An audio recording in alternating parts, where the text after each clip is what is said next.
वर्तमान परिस्थिति में जो तुम्हारा कर्तव्य है वही तुम्हारा धर्म है। मन बहुत चंचल है जो इंसान के दिल में उथल पुथल कर देता है।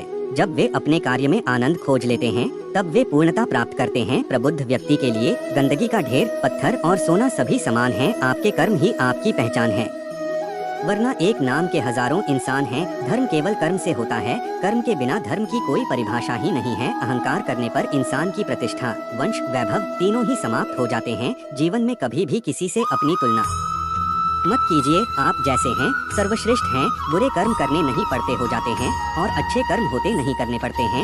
जो अपने मन पर नियंत्रण नहीं रखता वह स्वयं का शनै शत्रु बनता जाता है। बुद्धिमान व्यक्ति को समाज कल्याण के लिए बिना आसक्ति के काम करना चाहिए। स्वार्थ संसार का एक ऐसा कुआं है जिसमें गिरकर निकल पाना बड़ा कठिन होता है।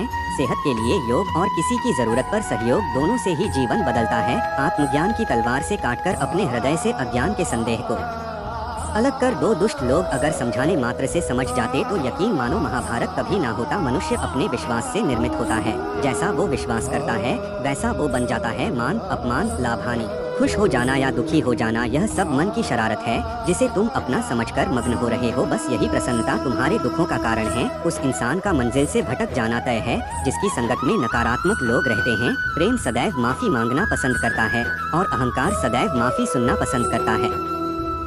भगवान श्री कृष्ण के विचार, सिर्फ दिखावे के लिए अच्छा मत बनो। मैं आपको बाहर से नहीं बल्कि भीतर से जानता हूँ। जो इस लोक में अपने काम की सफलता की कामना रखते हैं वे देवताओं का पूजन करें। व्यक्ति जो चाहे बन सकता है यदि विश्वास के साथ इच्छित वस्तु पर लगातार चिंतन करे। शब्द उतने ही बाहर निकालने चाहिए जिन्हें वापस भी लेना पड़े तो खुद को तकलीफ न हो। परायों को अपना बनाना उतना मुश्किल नहीं जितना अपनों को अपना बनाए रखना होता है। इंसान की सोच ही उसकी सबसे बड़ी